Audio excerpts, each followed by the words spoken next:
Meanwhile, in the vast corridors of a space station the size of a small moon, someone has to clean the floors, even when the Empire's most important operations are happening just a few sectors away. Welcome, friend. You've wandered into another quiet corner of extraordinary places where ordinary work must still be done. Tonight, we're stepping into the shoes, or rather, the non-slip work boots, of a sanitation technician on the Death Star, where maintaining cleanliness across miles of corridors becomes a meditation, and where the galaxy's most fearsome battle station reveals itself through the most mundane of tasks.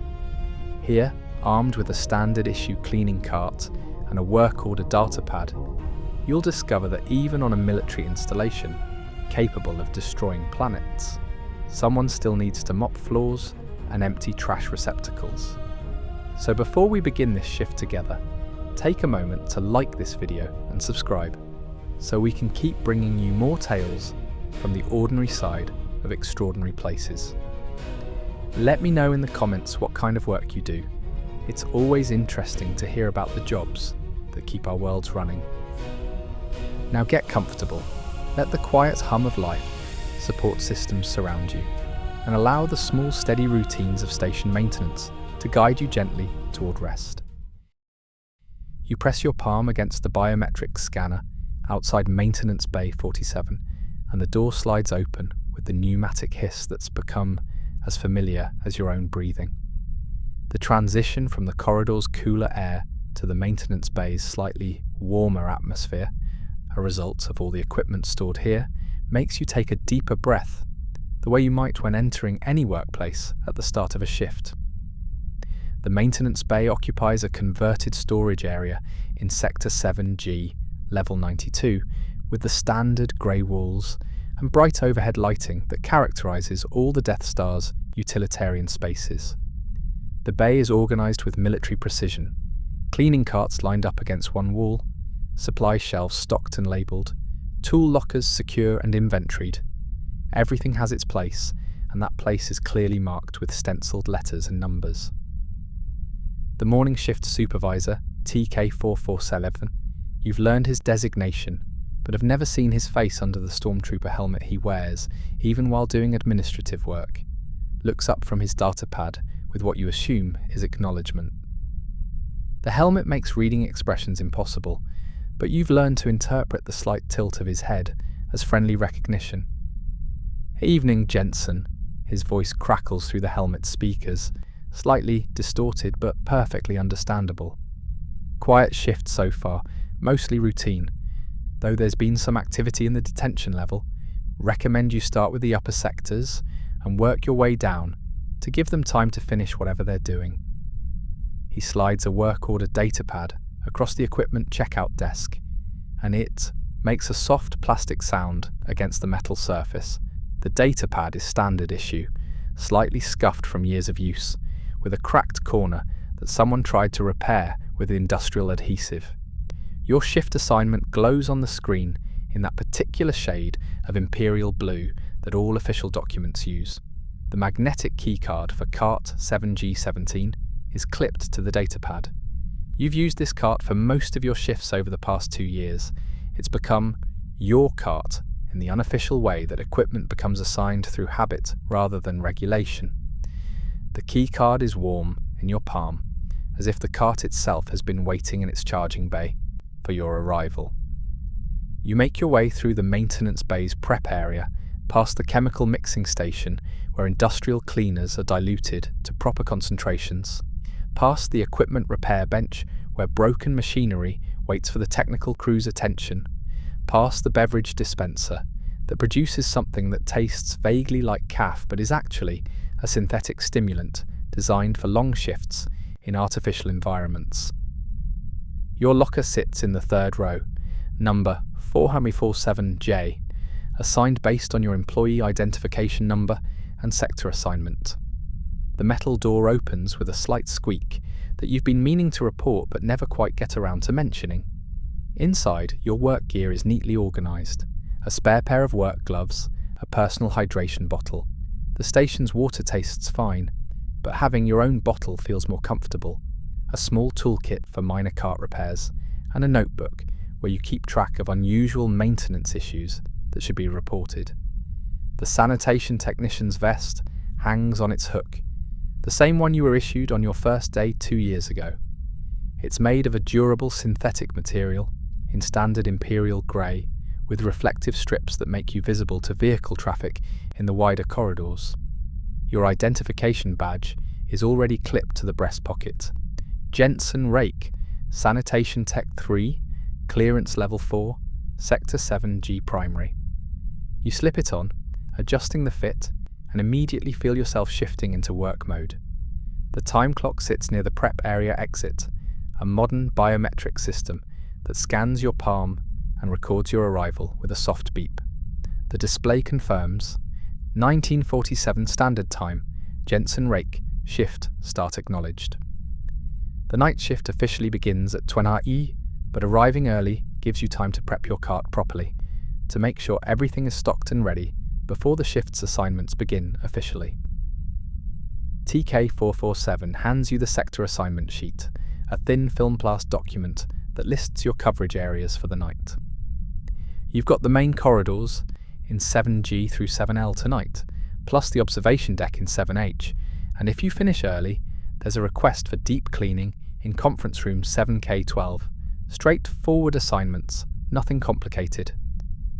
The assignments are printed in that efficient military font that characterizes all Imperial documentation, organized by priority level and estimated completion time.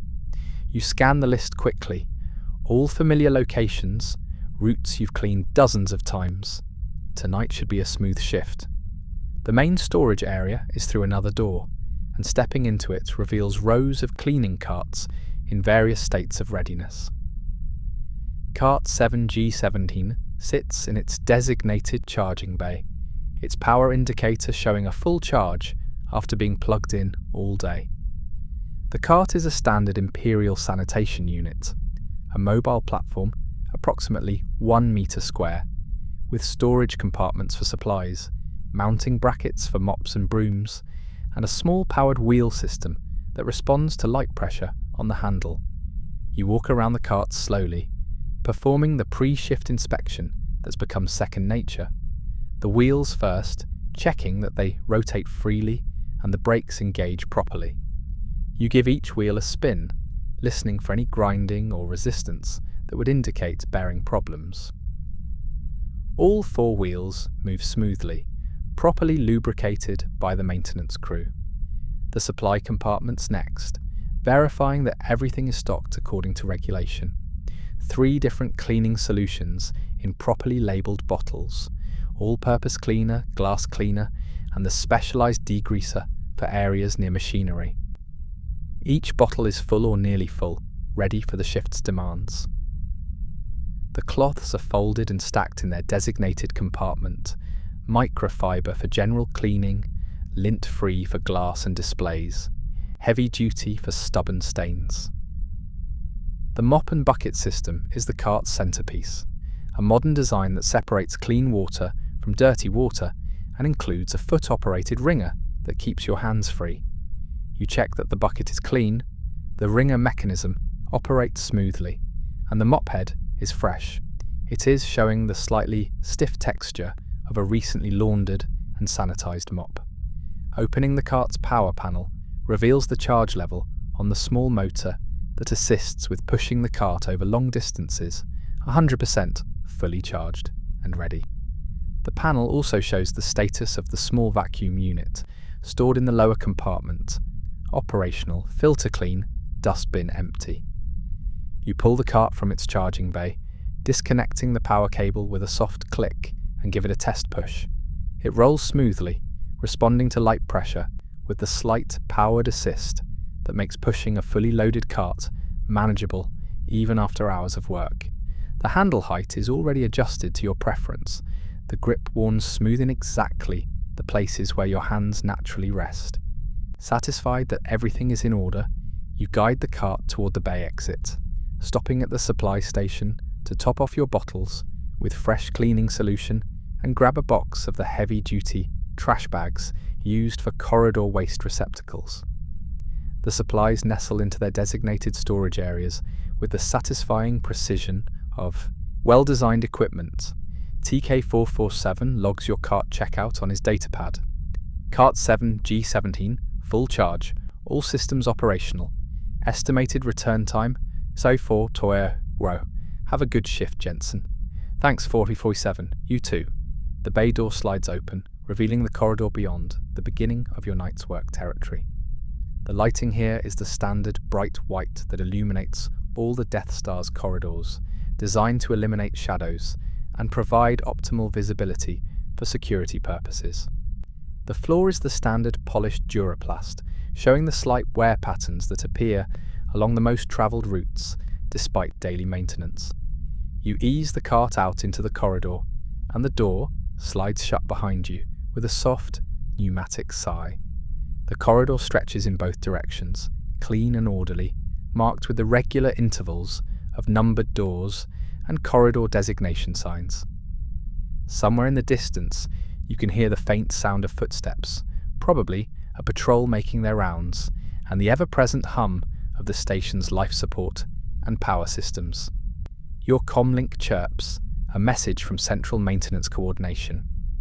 All sanitation units, be advised, detention level is currently restricted. Do not attempt to access detention sector until cleared by security. All other areas are green for normal maintenance operations. You acknowledge the message with a quick double tap on your comlink and consult your work order datapad. Starting with the upper sectors makes sense anyway. You'll begin at the observation deck in 7H and work your way through the main corridors, saving the potentially complicated areas for later when you'll have a better sense of the night's flow. The shift has officially begun. The Death Star's corridors await, stretching for kilometers in every direction, all of them requiring the steady, professional maintenance that keeps a military installation functioning at peak efficiency. You're one small part of a massive system, but you're an essential part. Without sanitation technicians, the station would quickly become unlivable, no matter how powerful its weapons or advanced its technology. You guide Cart 7G17 toward the nearest turbolift, ready to begin the night's work. The corridors will be walked, the floors will be cleaned, and the Empire's most powerful battle station will continue to operate smoothly, in part because of the quiet, unglamorous work that you and hundreds of other maintenance workers perform every single day. The turbolift ride to level 108 takes approximately 3 minutes, ascending through 16 levels of the station's interior structure. The lift is spacious enough to accommodate your cleaning cart comfortably, with room to spare for the occasional passenger who might share the ride. The walls are standard Imperial grey, with a small status display showing your current level and destination. The Death Star's internal geography is organised with military logic, though it took you months to truly understand the system. The station is divided into 357 levels, numbered from the Equatorial Trench, level 1, to the Northern Hemisphere's peak, level 357.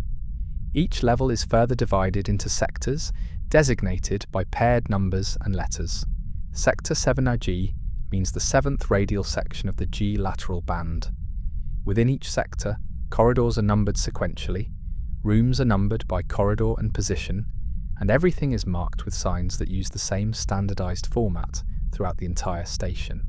Once you understand the system, navigation becomes straightforward, but the sheer scale still impresses you even after 2 years of working here.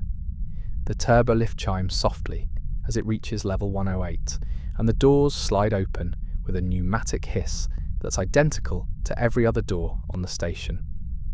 You guide your cart out into corridor 7H1, the main artery of this sector, and pause to orient yourself using the corridor map displayed on your datapad. Level 108 is primarily dedicated to observation and sensor operations, with large viewports that offer views of the space surrounding the station. The corridors here are slightly wider than in purely functional areas, designed to accommodate both the duty crew and the occasional visiting officers who come to inspect operations or simply to observe the view. The observation deck, your first assignment of the night, is at the end of corridor 7H3, a walk of perhaps 200 meters through well-maintained passages. You guide your cart forward at a steady pace, the powered wheels making the load feel almost weightless despite the cart being fully stocked with supplies. The corridor's floor is polished Duraplast, showing the characteristic slight sheen that proper maintenance creates. Someone from the day shift has already done their cleaning. You can see the faint streak patterns left by a mop in certain light angles, but the night shift's job includes touching up any areas that have accumulated traffic since the day cleaning, plus handling the deeper maintenance that's easier to do when foot traffic is lighter. Black uniformed officers pass you occasionally, moving with the brisk efficiency that characterizes Imperial personnel. They don't acknowledge you directly. You're part of the station's infrastructure, as invisible as the life support systems, but they do navigate around you politely enough, respecting the space your cart requires. You've learned not to take the invisibility personally. It's simply how the military hierarchy works. You're not saluted because you're not military. You're support staff, essential but separate. The walls display the standard Imperial artwork, propaganda posters celebrating the Emperor's vision, technical diagrams of Imperial vessels, and the occasional motivational slogan in severe fonts. Peace through power, reads one sign. Order above all, proclaims another. You've seen them so many times that they've become visual wallpaper, no more noticeable than the corridor designation markers. A maintenance droid trundles past in the opposite direction, a small R2 unit with cleaning attachments mounted where its various tools would normally extend. It beeps a friendly greeting in binary, and you nod acknowledgement even though you can't speak droid language. The station employs hundreds of droids for maintenance work, but they handle the more technical tasks: duct cleaning, electrical system inspection, places too small or dangerous for humans to access easily. You turn onto Corridor 7H3, a side passage that leads to the observation deck. This corridor is slightly narrower, less travelled, and shows even less wear on the floor. Your cart's wheels make a soft humming sound against the Duraplast, a sound that becomes almost meditative when you're pushing the cart through kilometres of corridors. The observation deck's entrance is marked with a standard door.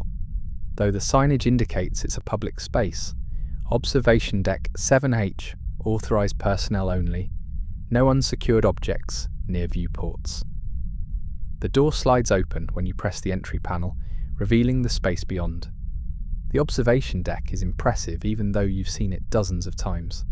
It's a large room, perhaps 30 metres long and 10 metres wide, with one entire wall made of transparent aluminum viewports that offer an unobstructed view of space. The viewport shows stars, thousands of them, pin-sharp and unblinking in the vacuum, along with the subtle glow of a nearby nebula and the occasional streak of a passing patrol craft.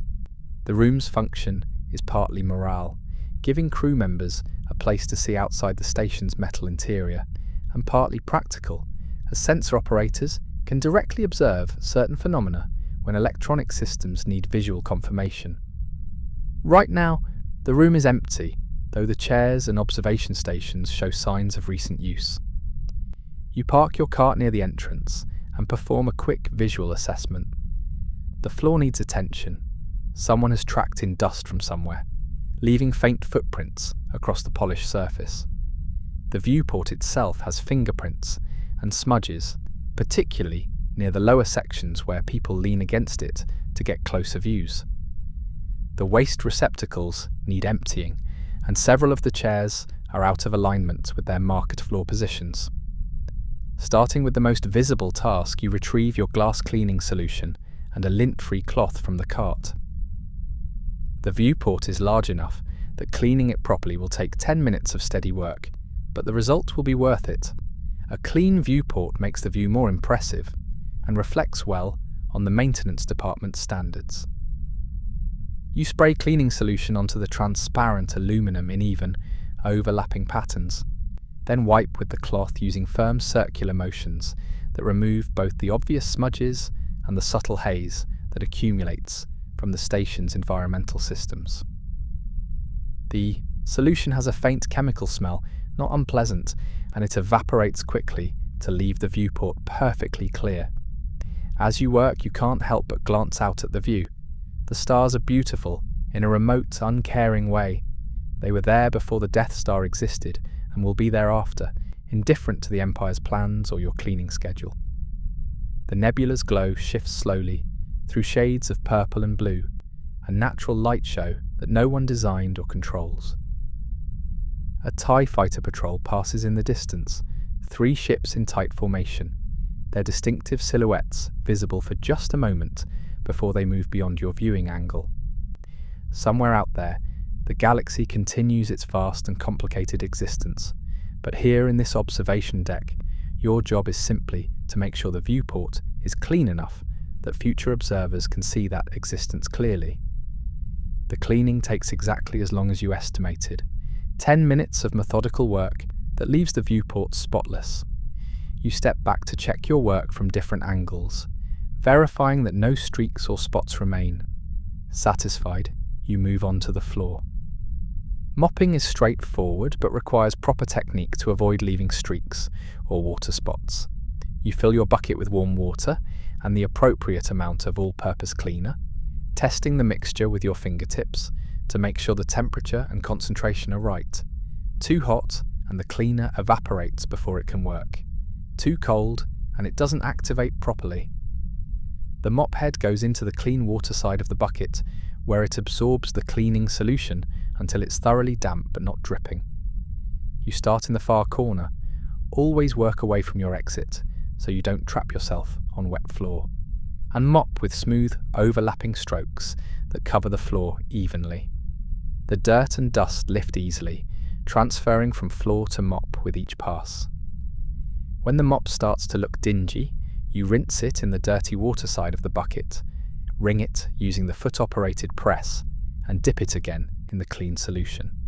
The system is efficient, designed by people who understood that mopping dozens of rooms per shift requires equipment that minimizes wasted motion. The observation deck's floor responds well to the cleaning, the Duraplast's natural slight sheen returning as the dirt is removed. You work steadily, methodically, letting the repetitive motion become meditative. Push, pull, overlap, repeat. Your back and arms know this rhythm from hundreds of hours of mopping. Your mind can wander while your body continues working. The waste receptacles are next, a task that's less pleasant but necessary. The deck's 3 bins contain mostly paper waste. Data printouts that people discarded, food packaging from authorized snacks, the occasional broken stylus or worn-out component. You pull the liner bags, seal them with the drawstring closures, and replace them with fresh bags from your cart supply. The filled bags go into the larger waste collection bin mounted on your cart, designed to hold a shift's worth of collected trash. Later, you'll empty this bin into one of the station's main waste processing centres, where everything gets sorted, recycled, or incinerated according to Imperial waste management protocols. Finally, you straighten the chairs, returning each one to its marked position on the floor. Someone, probably the obsessive observation tech who works day shift in this area, has actually marked each chair's position with small tape crosses, making proper alignment easy. You appreciate this level of organisation, even though it's probably overkill. The observation deck is clean now, returned to the standard of maintenance that the Empire expects and that you take professional pride in achieving. You log the completion on your datapad. 2037 Observation Deck 7H, complete, standard cleaning, 23 minutes. The time tracking is important for efficiency analysis, though you've never quite understood what central maintenance does with all the data they collect. Your comlink chirps with a general announcement: all personnel, be advised, shift change in progress for reactor monitoring stations. Expect increased foot traffic in radial corridors 3 through 9 for the next 30 minutes. You acknowledge the message and consult your work order list. The main corridors in Sector 7G are next, a longer task that involves walking perhaps 2 kilometers of hallway, spot cleaning as needed, and emptying all the waste receptacles along the route. It's routine work, the kind that forms the bulk of every shift, but it's essential to keeping the station functioning properly. You guide your cart back into the corridor, heading toward the turbo lift that will take you down to level 92, where Sector 7G's main corridors begin. The station stretches around you in all directions, kilometers of passages and rooms and functional spaces, all of them requiring maintenance, all of them someone's responsibility. Tonight, this particular section is yours to care for, and you'll care for it with the same professional attention you've given to every shift for the past 2 years, because someone has to, and that someone happens to be you. Level 92's main corridor in Sector 7G is one of the station's major thoroughfares, a wide passage that connects multiple functional areas and sees constant traffic during all shifts. At this hour, just after 21 Klaus, the traffic is lighter than during day shift, but still steady. Crew members heading to or from duty stations, maintenance workers moving equipment, the occasional officer striding purposefully towards some destination. Your cart sits against the corridor wall at the intersection of 7G1 and 7G2, and you're consulting your datapad to plan the most efficient route through your assigned section. The main corridor runs for approximately 1,500 meters before branching into the smaller passages that lead to specific work areas, and your assignment includes all of it, plus the first 100 meters of each branch corridor. The approach to corridor maintenance is systematic. Start at one end, work methodically to the other end, addressing issues as you encounter them. The goal isn't to make everything perfect, that would be impossible given the constant traffic, but rather to maintain an acceptable standard of cleanliness and to address any safety issues immediately. You begin walking the corridor, leaving your cart positioned at the starting point while you perform the initial assessment. This is standard procedure. Walk the entire route first, noting any significant spills, damage, or hazards that require immediate attention, then return to your cart and begin the systematic cleaning process. The corridor's floor is generally clean, showing the normal light traffic wear, a few scuff marks from boots, some dust accumulation along the edges where the wall meets the floor, but nothing that suggests the day shift neglected their duties. About 300 meters down, you spot a small puddle where someone spilled a beverage and didn't report it. Mental note: clean that first before someone slips. The walls are standard imperial grey, with the lower meter painted in a slightly darker shade that hides scuffs better. Every 50 meters, there's a corridor designation marker, a wall-mounted sign that shows current location and directional arrows to nearby facilities. The signs are clean. They're made of a material that resists dirt, but you check them anyway as you pass. Waste receptacles are positioned every 100 meters, standard issue imperial bins that are emptied multiple times per shift by different maintenance workers. Some are full or nearly full. Those will need attention soon. Others are barely used, suggesting that particular section of corridor sees less foot traffic. 300 meters down, you reach the puddle you spotted. It's definitely a beverage spill, something that looks like caf, or possibly one of the synthetic energy drinks that crew members favour. The liquid has spread into a small pool, maybe 30 centimetres across, not large but enough to create a slip hazard on the polished floor. You return to your cart and retrieve the warning sign, a bright yellow folding sign that reads "Caution wet floor" in BASIC, and place it near the spill. Even though you'll be cleaning up the puddle in minutes, proper safety procedure requires marking hazards immediately. The mop and bucket come next. You've already got your cleaning solution mixed from the observation deck work, so it's just a matter of wringing out the mop to the right dampness level and applying it to the spill. The mop absorbs the liquid easily, and 3 passes are enough to remove the puddle completely. You wring the dirty liquid into the bucket's wastewater side, then mop the area again with clean solution to remove any sticky residue the beverage might have left. 2 more passes and the floor is not only dry but clean, showing the same slight sheen as the surrounding area. The warning sign gets folded up and returned to its clip on the cart. Total time for the spill cleanup: 4 minutes. You log it on your datapad. Hazard response times are tracked separately from routine cleaning because they have safety implications. And continue your corridor assessment. A group of stormtroopers marches past in formation, their white armour gleaming under the corridor lights, their boots striking the floor in perfect synchronization. They don't acknowledge you, focused on their own duties, and you step aside with your cart to let them pass without breaking their formation. The corridor is wide enough that 2 groups can pass each other comfortably, but you've learned to give military personnel the right of way as a matter of courtesy. The next waste receptacle is nearly full, the top layer of trash visible above the rim. You wheel your cart over and perform the familiar routine. Pull the liner bag, seal it with the drawstring, replace it with a fresh bag, and add the full bag to your cart's collection bin. The process takes less than a minute per receptacle when you're practiced at it. Some of the trash is typical office waste: paper printouts, broken styluses, empty food containers. Some of it is more specific to station operations: worn cleaning cloths from some maintenance task, a burned-out power cell, a cracked datapad screen. You don't sort the trash, that happens later at the processing centre, but you do make note of anything unusual or potentially hazardous.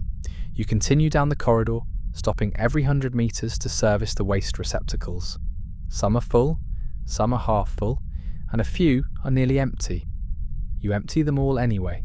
It's easier to maintain a routine than to judge which ones actually need service. And the consistency means that no receptacle ever gets truly full to the point of overflowing. A technician in an orange jumpsuit wheels a heavy equipment cart past you, moving with the focused intensity of someone dealing with an urgent repair call. You exchange nods, fellow maintenance workers recognizing each other even without speaking, and you pull your cart closer to the wall to give him maximum room to pass. The corridor branches at the 800-metre mark, splitting into 3 smaller passages that lead to crew quarters, technical spaces, and a small recreation area. Your assignment includes the first 100 metres of each branch, so you'll need to make 3 short detours before continuing down the main corridor.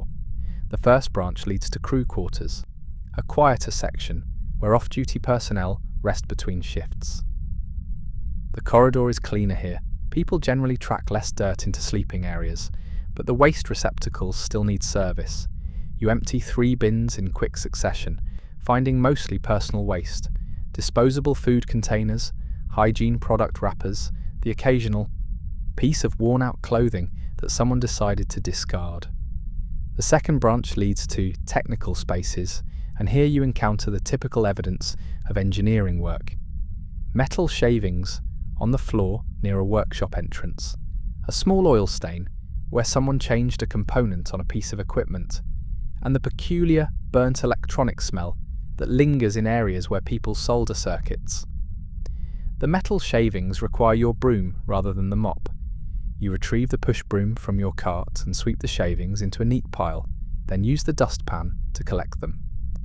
The shavings go into a special waste bag marked for metal recycling. The Empire is particular about recycling valuable materials, and metal is too useful to simply throw away.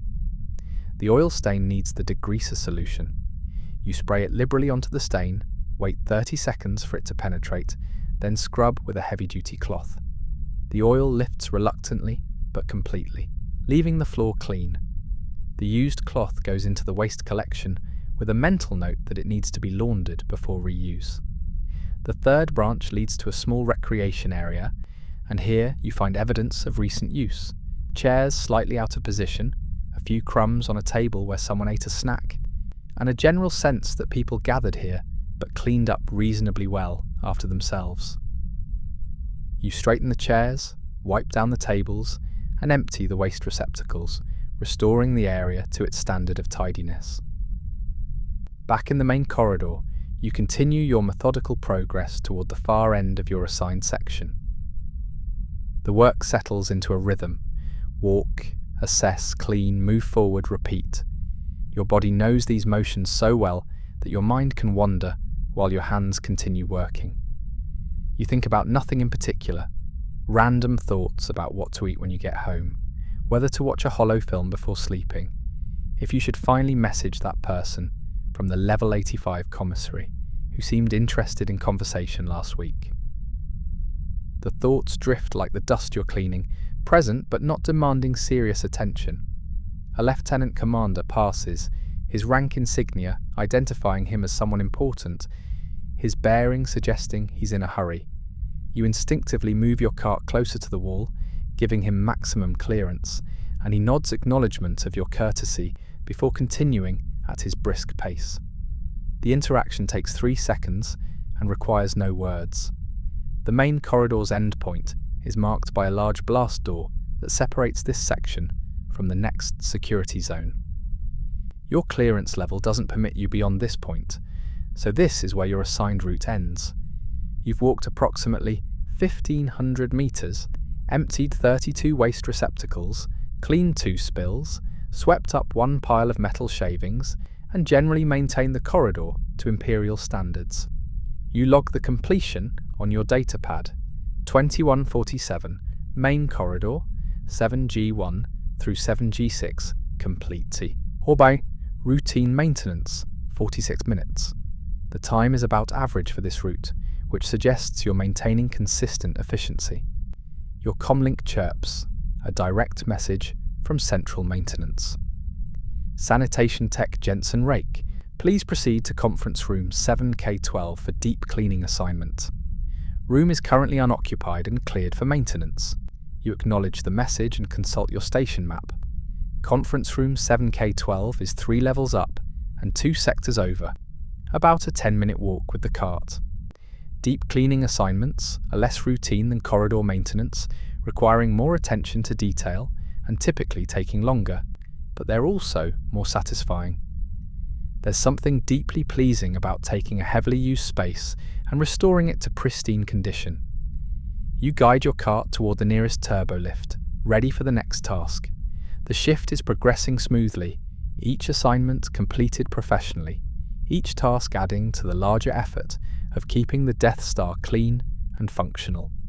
The turbo lift deposits you on level 95, and the walk to conference room 7K12 takes you through corridors that are noticeably quieter than the main thoroughfares you've been cleaning.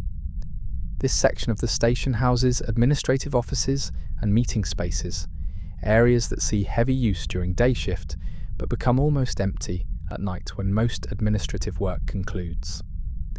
Conference room 7K12's door is marked with standard signage. Conference room 12, capacity 20, security level 4, reserved through central scheduling. A small display panel next to the door shows the room's status: unoccupied, cleared for maintenance. You press your palm to the entry panel, which confirms your clearance and opens the door. The conference room is larger than you expected, perhaps 10 meters by 8 meters, with a long table dominating the center of the space. The table is genuine wood, or at least excellent synthetic wood, polished to a high sheen, and surrounded by 20 chairs upholstered in black synth leather. One entire wall is a view screen, currently dark, while the other walls display the standard imperial decor: the Emperor's seal, motivational propaganda, and technical readouts that are probably decorative rather than functional. The room shows signs of heavy recent use. The table surface has fingerprints, water rings from glasses, and a few small stains that might be from food or beverages. The chairs are out of alignment, some pushed away from the table at odd angles. The floor has tracked in dirt and a general dusty appearance. The waste receptacle is overflowing with discarded papers, food wrappers, and empty beverage containers. This is exactly the kind of situation where deep cleaning makes sense.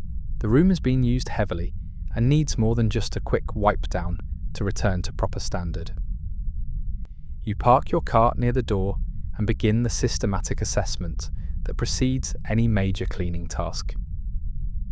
Deep cleaning follows a specific order, top to bottom, far to near, so that any dirt dislodged from higher surfaces falls onto areas you haven't cleaned yet. This means starting with the ceiling and walls, moving to the furniture and view screen, then finishing with the floor.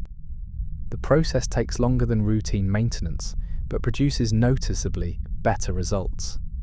You start with the ceiling, which doesn't look dirty at first glance, but which accumulates dust in the ventilation grates and around the light fixtures. Standing on your small step stool, standard equipment on all cleaning carts, you wipe down each vent grate with a damp cloth, removing the thin layer of dust that always accumulates despite the station's air filtration systems. The light fixtures are next, their covers removable for more thorough cleaning. You carefully lower each cover, wipe both the cover and the fixture housing, and replace it properly. The lights seem slightly brighter once the covers are clean, though that might be psychological. Still, every improvement matters. The walls require gentle cleaning. Their finish can be damaged by harsh scrubbing. So you use the all-purpose cleaner and soft cloths, wiping in smooth vertical strokes that prevent streaking. The Imperial Seal especially requires careful attention. Its raised relief can trap dust in the detailed areas, and you use a small brush from your toolkit to clean those thoroughly. The view screen is the most delicate item in the room. Its surface is some kind of specialized display material that shows fingerprints and smudges with annoying clarity, but which can be permanently damaged by improper cleaning solutions. You use the special screen cleaner, stored in a different bottle precisely to prevent mix-ups, and apply it with the lint-free cloths designated specifically for screens. The view screen is large enough that cleaning it properly requires moving your step stool multiple times to reach all areas. You work methodically, overlapping your cleaning strokes to ensure complete coverage. The difference is dramatic. What appeared to be a dark grey screen was actually a clean, black screen covered in a haze of fingerprints and environmental dust. The table comes next, and it requires different cleaning for different types of marks. Water rings lift easily, with the all-purpose cleaner and a soft cloth. Fingerprints need slightly more pressure, but still respond to gentle cleaning. The few food stains require the specialized spot remover you carry for exactly these situations. You apply it carefully, wait for it to work, then wipe it away. Polishing the table is optional, but included in deep cleaning procedures. You retrieve the furniture polish and a clean cloth, applying the polish in thin, even coats and then buffing it to a deep shine. The wood or synthetic wood responds beautifully, the grain becoming more visible and the surface taking on the kind of gleaming finish that suggests quality and care. Each chair receives individual attention. The synth leather gets wiped down with a damp cloth to remove dirt and oils. The legs and wheels get checked for debris, and the adjustment mechanisms get tested to ensure they operate smoothly. 2 chairs have slightly sticky armrests, where someone apparently spilled a beverage and didn't clean it properly. Those need extra attention with the cleaner and a bit more scrubbing. You arrange the chairs in their proper positions around the table, spacing them evenly and ensuring each one is pushed in to the correct distance. The uniformity looks professional, the kind of detail that probably goes unnoticed when done right, but which would be immediately obvious if done wrong. The waste receptacle is straightforward if somewhat disgusting. The liner bag has torn under the weight of too much trash, so you double bag the contents before lifting them out to prevent spillage. The receptacle itself needs cleaning inside. Someone apparently threw away something sticky that leaked, so you wipe down the interior with cleaner and let it dry before installing a fresh liner. Finally, the floor. You've saved it for last because all the work above has likely deposited dust and debris onto the floor, and cleaning it earlier would just mean cleaning it again. The conference room floor is the same Duraplast as the corridors, but maintained to a higher standard because of the room's importance. You mop the floor using the same technique as always, starting in the far corner, working toward your exit, overlapping strokes, regular rinsing of the mop. The floor responds well, the dirt lifting easily now that the heavier debris has been swept up. The Duraplast's slight sheen returns, reflecting the overhead lights, with the subtle gleam that indicates proper maintenance. The entire deep cleaning has taken 90 minutes, longer than routine corridor work, but producing results that are noticeably superior. You step back and survey the room with professional satisfaction. The view screen is spotless, the table gleams, the chairs are perfectly arranged, and the floor looks like it could be in a recruitment poster. You log the completion, 2318, conference room 7K12, complete, deep cleaning, 90 minutes. The detailed time tracking will go into some database somewhere, proving that the maintenance department is meeting its contracted service levels. But for you, the real satisfaction is in the visible improvements. Your comlink chirps with the general announcement, beginning of midnight cycle, all non-essential personnel should return to quarters. All essential personnel maintain current assignments. The midnight cycle means the station's day-night simulation is transitioning to night mode. In most crew areas, the lighting will dim slightly, simulating evening to help maintain circadian rhythms for the crew. In work areas like where you are, the lighting stays at full brightness. Cleaning doesn't respect day-night cycles. You check your assignment list. You're about halfway through your scheduled tasks for the shift, with several more corridors to walk and a few more rooms to service. The work continues, steady and professional. Just another night of maintaining the Empire's most powerful station.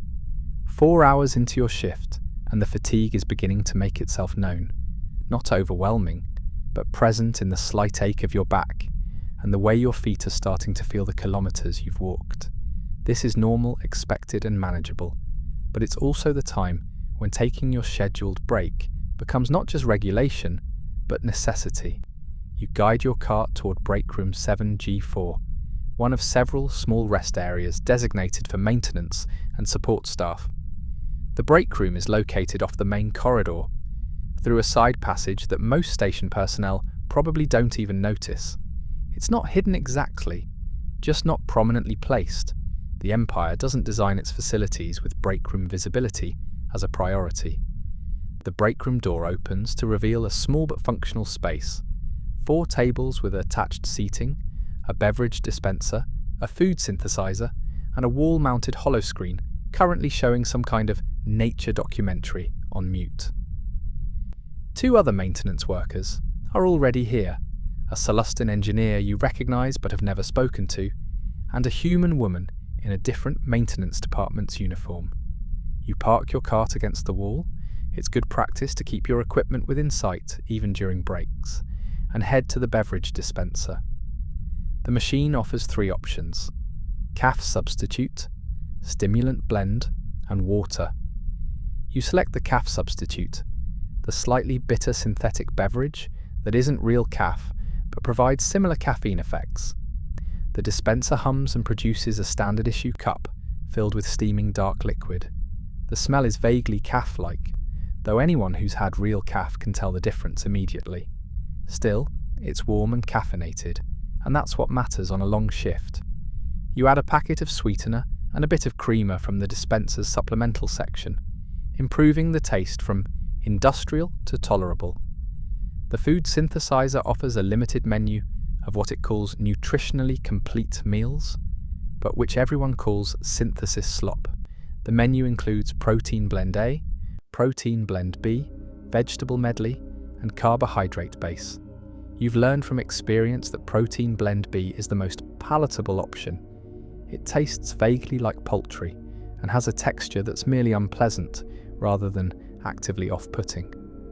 You select protein blend B and watch as the synthesizer hums and produces a sealed container of beige paste with some small chunks of something darker mixed in. The packaging claims it contains all essential amino acids, vitamins, and minerals in optimal proportions, which is probably true, but doesn't address the taste and texture issues. Carrying your CAF substitute and meal container, you choose a table away from the other workers, not unfriendly, just maintaining the professional distance that characterizes most interactions between support staff who don't actually work together. You sit with a sigh that's partly relief at being off your feet and partly acknowledgement of how your body's feeling. The first sip of caf substitute is always the worst. Too hot, too bitter, tasting of chemicals and industrial processing, but subsequent sips are better as your taste buds adjust and the warmth starts to feel comforting. You drink slowly, letting the caffeine begin its work, feeling the slight lift in alertness that makes the rest of the shift more manageable. The meal requires opening the sealed container and retrieving the provided utensil, a spork that's somehow both too flimsy and too rigid. The protein blend is exactly as unappealing as you remember. Lukewarm, slightly gelatinous, tasting of nothing in particular except a vague, salty, savoury flavour that the synthesizer apparently thinks approximates food, but it's calories and nutrition, and your body needs both. You eat methodically, not really tasting the food after the first few bites, just consuming fuel for the work ahead. The meal is finished in about 5 minutes, leaving you with the slight, uncomfortable fullness that synthetic food often produces. Your stomach is full but not satisfied, filled but not nourished in any emotional sense.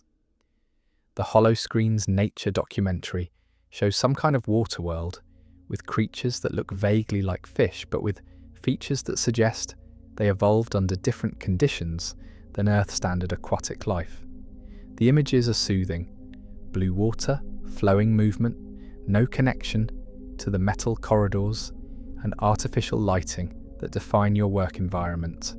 You watch for a few minutes, letting your mind drift with the swimming creatures. Your datapad chirps softly with a message from central maintenance.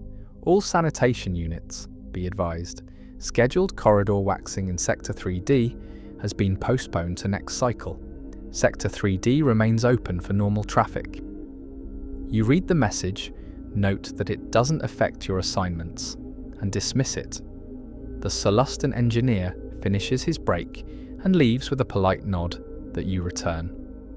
The human woman continues eating something that looks more appetizing than your synthesis slop, probably packed from home or purchased from one of the better commissaries.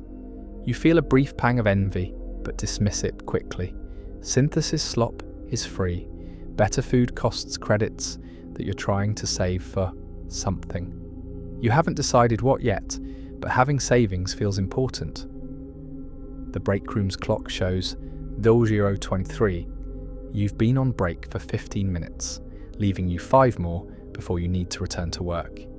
Breaks are precisely 20 minutes by regulation, long enough to rest and eat, but short enough that productivity doesn't suffer. You've learned to time your breaks exactly, neither rushing through them nor extending them beyond the allowed duration. The caf substitute is cool enough now to drink more quickly, and you finish the last third of the cup in steady swallows. The caffeine is definitely active now. You can feel it in the slightly increased alertness, the sharper focus, the sense that the remaining hours of the shift are manageable rather than daunting. You take a moment to check your personal comlink for messages. There's one from your apartment building's management office about scheduled maintenance on the water recycling system. It won't affect you since you'll be sleeping during the maintenance window, but you read it anyway. There's nothing from friends because you haven't really made friends on the station yet, despite 2 years of working here. The size and compartmentalization of the Death Star makes forming personal connections difficult when everyone is focused on their specific duties. With 2 minutes remaining on your break, you stand and stretch, working out some of the stiffness that's settled into your muscles. Your back cracks slightly as you twist, a sound that would probably concern you if it wasn't accompanied by relief. Your feet feel better after being off them for 20 minutes, though you know they'll start aching again once you resume walking. You dispose of your meal container in the proper waste receptacle. Even maintenance workers are expected to clean up after themselves, and rinse your cup in the small sink provided for that purpose. The cup goes into the used cups collection bin. It will be sanitized and reused because the Empire is efficient about such things. The human woman is still eating, and you exchange nods as you retrieve your cart from its spot against the wall. She raises her hand in a small wave that might be friendly, and you return the gesture before guiding your cart back into the corridor. The break is over. and the work continues. You feel refreshed in the practical, if not enthusiastic sense. Your body has rested, you've consumed necessary fuel, and the caffeine is helping sharpen your focus. The remaining 4 hours of your shift stretch ahead, filled with more corridors to walk, more rooms to clean, more waste receptacles to empty. But that's fine.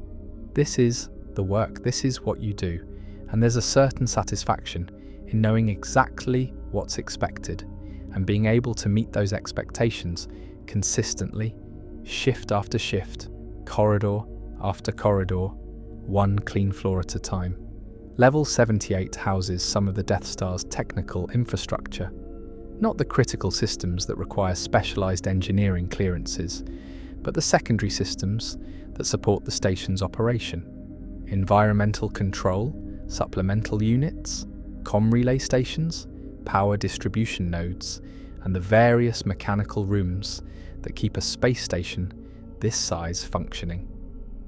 Your assignment for this section includes cleaning the corridors that access these technical spaces, plus doing walkthroughs of the rooms themselves to check for any maintenance issues that should be reported.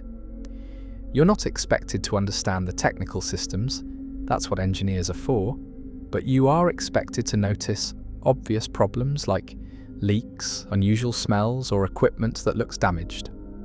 The corridor here is notably different from the administrative sections you've been cleaning.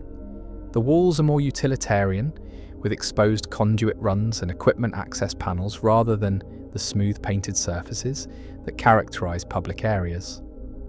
The floor is industrial-grade Duraplast, textured for traction rather than polished for appearance. The lighting is brighter and more utilitarian, designed for work rather than aesthetics. The foot traffic here is almost non-existent at this hour. Technical systems run continuously, but they don't require constant human attention. You've seen perhaps 3 people since arriving in this section: a tired-looking engineer carrying a diagnostic scanner, a maintenance droid moving with mechanical purpose, and someone you couldn't identify who disappeared into a room before you got a good look. The corridor maintenance here is straightforward. The textured floor doesn't show dirt as obviously as polished surfaces, but it still needs regular cleaning to prevent build-up. You mop with extra attention to the textured grooves where dirt can hide, making sure your cleaning solution penetrates into the small channels. The waste receptacles in this section contain different trash than in administrative areas.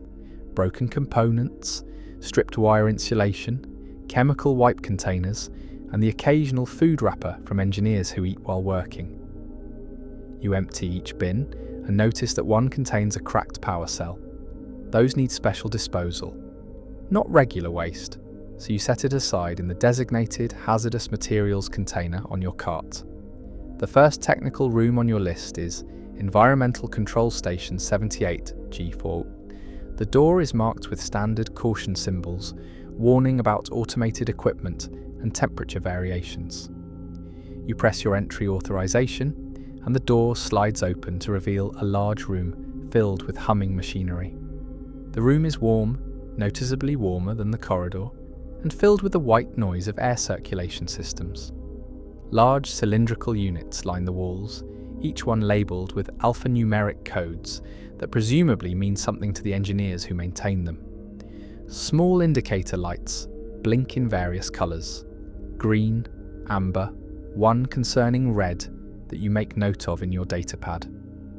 Your job here isn't to clean the equipment, that requires specialised procedures and clearances, but rather to clean the floor, empty the waste receptacle, and report any obvious issues.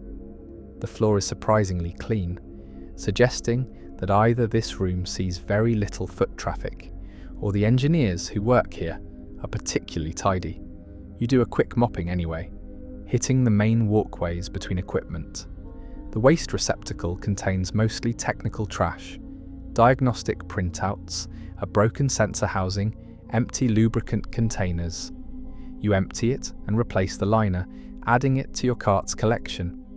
The red indicator light bothers you, so you take a closer look at the equipment panel it's attached to. The label reads coolant pressure, unit 14G. You don't know what acceptable coolant pressure is, but red usually indicates a problem. You take a photo with your datapad and tag it for the engineering department. Environmental control, 78G14, unit 14G, showing red pressure indicator, possible maintenance required. The reporting system is designed for exactly this kind of observation. You're not expected to fix technical problems, but you're expected to notice and report them so that people with the right training can address them. It's part of being a good maintenance worker, keeping your eyes open and communicating issues appropriately. The next room is a comm relay station, smaller and cooler than the environmental control room. Racks of equipment line the walls, lights blinking in complex patterns that probably represent data flowing through the station's communication systems. The room is completely automated. No workstations, no chairs, just equipment and the access space needed for occasional maintenance. This room is clean and needs minimal attention. You do a quick mop of the floor, verify that the waste receptacle is empty, it is, and move on. Sometimes maintenance is about confirming that things are fine rather than fixing problems, and that's valuable too. The third room is a power distribution node, and here you encounter your first real mess of the night. Someone, probably an engineer responding to an urgent call, has left tools scattered on the floor, along with wire clippings, a discarded component, and what looks like someone's forgotten lunch container. You clean this room more thoroughly. The tools get collected and placed neatly on the room's work surface. You don't know where they properly belong, so you leave them visible and obvious for whoever left them. The wire clippings get swept up and added to your metal recycling bag. The component looks expensive and probably shouldn't be thrown away, so you leave it with the tools. The lunch container is definitely abandoned. The food inside has begun to smell unpleasant, suggesting it's been here for at least a day. You dispose of it in the regular waste, making a mental note that whoever left it probably either forgot about it or was too rushed to come back for it. These things happen in technical areas where emergency calls can interrupt normal routines. The floor here actually needs cleaning, showing boot prints and scuff marks from what was probably frantic work activity.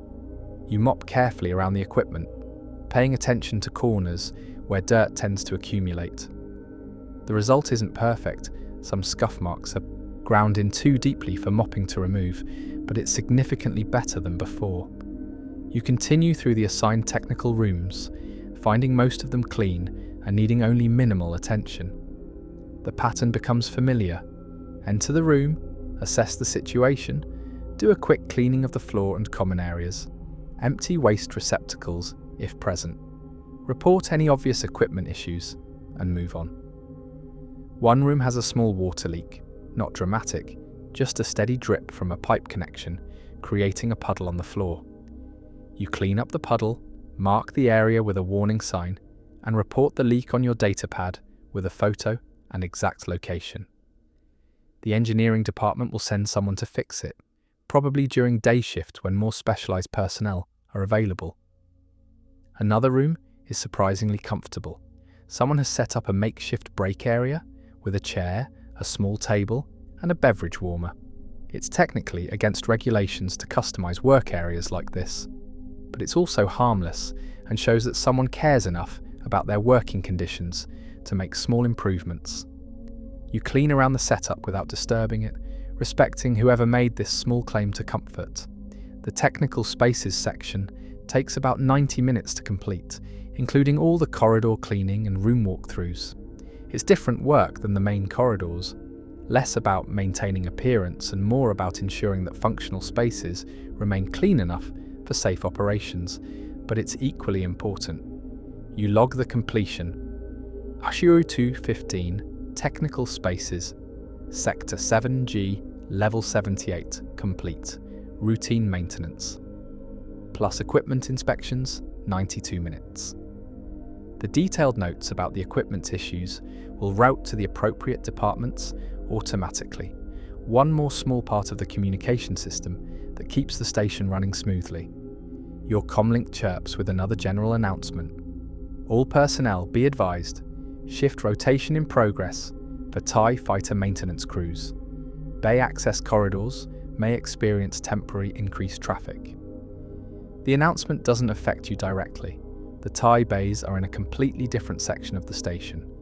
But it's another reminder that the Death Star is a vast, complex organism with countless activities happening simultaneously.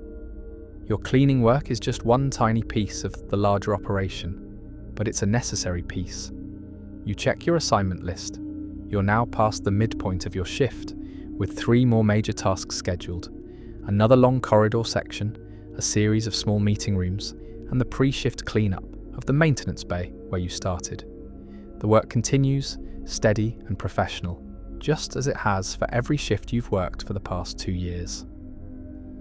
The corridor between sectors 7G and 7H is one of the station's lesser used passages, a connecting route that sees traffic, but not the heavy flow of the main thoroughfares.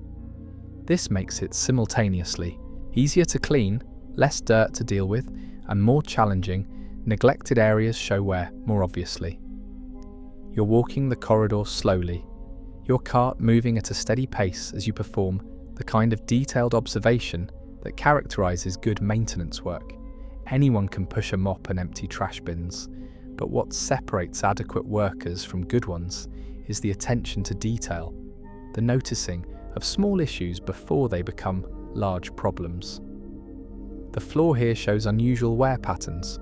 Most corridors have wear concentrated in the center where foot traffic flows, but this corridor has heavier wear along one side, suggesting that people walking through tend to favor that side for some reason. You make a mental note of this. It might indicate that the corridor's lighting is uneven, causing people to unconsciously favor the brighter side, or there might be a draft that makes one side more comfortable. These observations might seem trivial, but they matter to engineering departments who study traffic flow and look for ways to improve station design. Your note in the maintenance log about unusual wear patterns might eventually lead to someone adjusting the lighting or investigating the air circulation, small improvements that accumulated into a better functioning station. One of the corridor's wall panels is slightly loose, showing a small gap between the panel and the wall frame. It's not an emergency, the panel isn't falling off, but it's the kind of thing that will get worse if not addressed. You tap a note into your datapad. Corridor 7G7H connection. Wall panel 47. Needs securing. Low priority. The waste receptacles in this corridor are interesting because they're almost empty, despite not being recently serviced according to your datapad's records. This suggests that this corridor genuinely sees very light traffic, probably serving as an alternate route that people only use when main corridors are congested. You empty the bins anyway. Maintaining the schedule matters even when it seems unnecessary, but you note the light usage in your log. About halfway down the corridor, you notice a smell, subtle but distinct, a faint chemical odor that doesn't belong in a standard corridor. You stop and investigate, following your nose to a ventilation grate near floor level. The smell is stronger here, suggesting it's coming from the ventilation system rather than from something in the corridor itself. This requires investigation. You pull out your datapad and check the ventilation system map, trying to determine what's routed through this particular duct. The schematic shows that this duct connects to a chemical storage area 2 levels down, which explains the smell. Probably nothing dangerous, just the normal minor fumes that chemical storage areas produce, being carried through the ventilation system. But probably nothing dangerous isn't the same as definitely safe, so you report it. Corridor 7G7H connection. Ventilation grate 23, chemical odor detected. Possibly normal from nearby storage area, but recommend engineering inspection to verify. If it turns out to be nothing, the engineering department will simply close the ticket. If it's something, you've potentially prevented a problem. A maintenance droid rolls past, this one configured for duct cleaning, based on the long, flexible attachment extended from its body. It beeps a greeting, and you nod acknowledgement, even though it probably can't interpret human gestures. The droid continues on its way, disappearing into an access panel to pursue its own maintenance tasks. The corridor's lighting panels draw your attention next. Most are functioning properly, but 3 panels in sequence are noticeably dimmer than the others, suggesting failing power supply or aging light elements. You mark their exact positions in your datapad and note them for replacement. Corridor 7G7H connection, lighting panels 50A17, output approximately 60% of normal. Schedule for replacement. This kind of proactive reporting prevents larger problems. If those lights were left to fail completely, the corridor would have a dark section that could be a safety hazard. By reporting them while they're still functional but declining, you enable the maintenance schedule to replace them during regular maintenance rather than requiring an emergency response. The corridor ends at a junction with 3 other passages. The floor here shows more wear. This is clearly a decision point where people pause to check directions or wait for companions. The increased foot traffic means more dirt, and you spend extra time mopping this area to bring it up to standard. As you work, you think about the nature of your job. It's not glamorous. Nobody joins the Imperial workforce dreaming of becoming a sanitation technician, but there's a quiet satisfaction in it, a sense of contributing to something larger. The Death Star doesn't function without people like you, doing unglamorous work professionally and consistently. The officers and stormtroopers get the attention, the glory, the sense of importance, but the station would stop functioning in days without maintenance workers. The corridors would become filthy, waste would overflow, and technical areas would deteriorate until critical systems failed. Your work is invisible when done right, but its absence would be catastrophically obvious. You finish the corridor section and log the completion, along with all your detailed observations and reports. The maintenance database will route your notes to the appropriate departments: engineering for the electrical issues, facilities management for the loose wall panel, environmental for the ventilation concern. Each note becomes part of the station's ongoing maintenance record, one more data point in the vast system that keeps everything running. Your comlink chirps. All sanitation units, be advised. Commissary 4B is now closed for deep cleaning. Area will reopen at 06 Oshriwa. You acknowledge the message even though it doesn't affect you. You're in a completely different sector, but it's another reminder of the station's continuous cycle of operation and maintenance. The next assignment is waiting, a series of small meeting rooms in Sector 7H that need routine servicing. You guide your cart toward the turbo lift, ready to continue the night's work. The shift is entering its final third now, the point where fatigue is most noticeable, but also where you can see the end approaching, making the remaining hours more manageable. Sector 7H houses a cluster of small meeting rooms used for working group sessions, tactical briefings, and the countless small meetings that characterize military operations. The rooms are numbered 7H201 through 7H212, and your assignment includes routine cleaning of all 12 rooms. The corridor serving these rooms is quiet at this hour. Meetings don't typically happen during night shift unless there's an urgent situation developing. You approach the first room, 7H201, and check its status panel. Unoccupied, no reservations. The door opens to reveal a small space with a table, 6 chairs, and a wall-mounted data screen. The meeting rooms follow a pattern that becomes predictable once you've cleaned a few of them. Each room shows evidence of recent use. The chairs are out of alignment, the table has fingerprints and possibly beverage rings. The waste receptacle contains discarded papers and empty drink containers, and the air has that slightly stale quality that accumulates when multiple people occupy a small space for extended periods. Your approach to meeting room cleaning has become systematic through repetition. First, empty the waste receptacle. It's the quickest task and immediately improves the room's appearance. Second, wipe down the table surface, removing fingerprints, drink rings, and any debris. Third, clean the data screen if it shows smudges. Fourth, straighten the chairs into their proper positions. Fifth, spot mop any floor areas that show spills or unusual dirt. Final step, a quick visual assessment to make sure nothing has been forgotten or looks out of place. Room 7H201 is typical. The waste bin contains mostly paper, printouts from whatever meeting happened here, crumpled and discarded when the information became obsolete. You pull the liner bag, seal it, and replace it with fresh. The table has several overlapping cup rings, suggesting multiple beverages were consumed during the meeting. They lift easily with all-purpose cleaner and a microfiber cloth. The data screen has fingerprints concentrated near the bottom.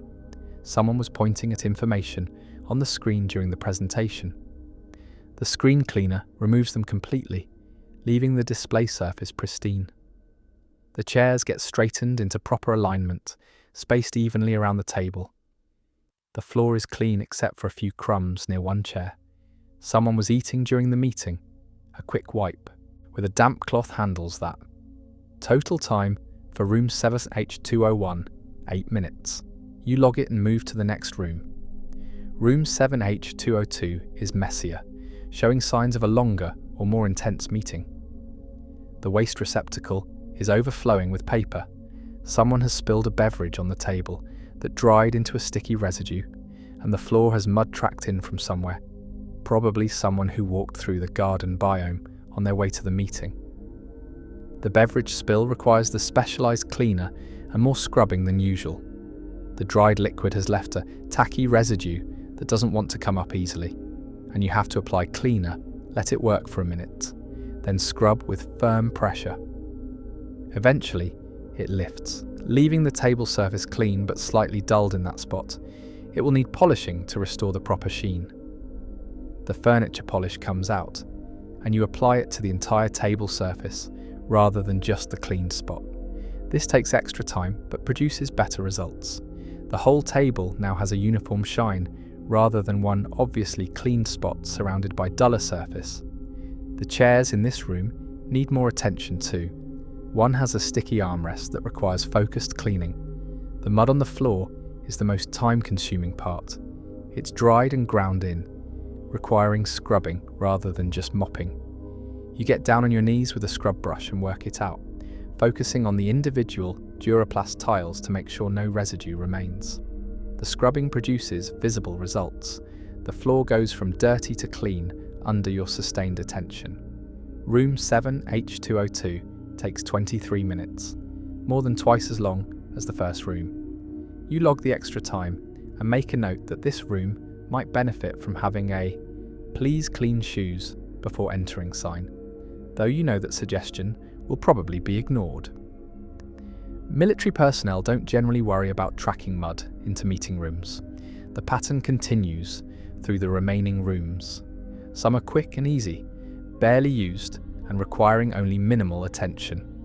Others are messier, showing evidence of intensive meetings or simply careless occupants who didn't think about the cleaning crew that would have to deal with their mess. Room 7H206 has something unusual. A small potted plant sitting on the table, definitely not standard imperial decor. The plant looks healthy, suggesting someone has been caring for it, but it's also definitely not authorised to be here. You consider reporting it but decide against it. It's harmless, someone obviously cares about it, and your job is to clean, not to enforce decoration policies. You clean around the plant and leave it undisturbed. Room 7H209 reveals evidence of a long meeting. The waste receptacle contains the remains of multiple meals, suggesting people were in here for hours and had food brought in. The table is covered with crumbs, drink rings, and what might be sauce from someone's meal. This room requires the full treatment: thorough wiping of the table, careful cleaning of the chairs, detailed mopping of the floor, and extra attention to the waste receptacle, which smells faintly of old food. As you work through the rooms, you start to notice patterns in how different groups use the spaces. Some rooms are consistently neat, suggesting that the groups that meet there either are naturally tidy or have strong leadership that enforces cleanup. Other rooms are consistently messy, suggesting either lax standards or time pressure that makes cleanup seem unimportant.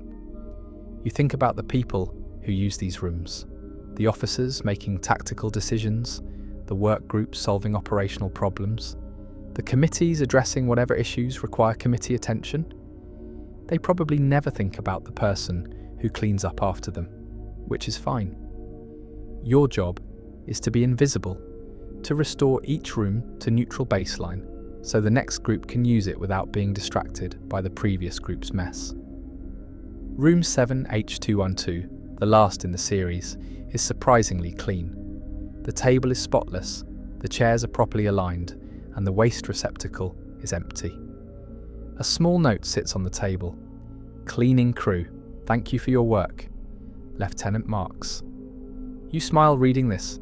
It's rare to be acknowledged, and the small gesture feels good, even though it's just words on film plast. You clean the room anyway, even though it barely needs it, because maintaining the schedule matters. You do an extra careful job here, partly as thanks for the note and partly because someone who cares enough to leave a thank you note deserves extra care in return. The table gets polished until it gleams, the data screen gets cleaned even though it shows no smudges, and the floor gets mopped with particular attention to corners.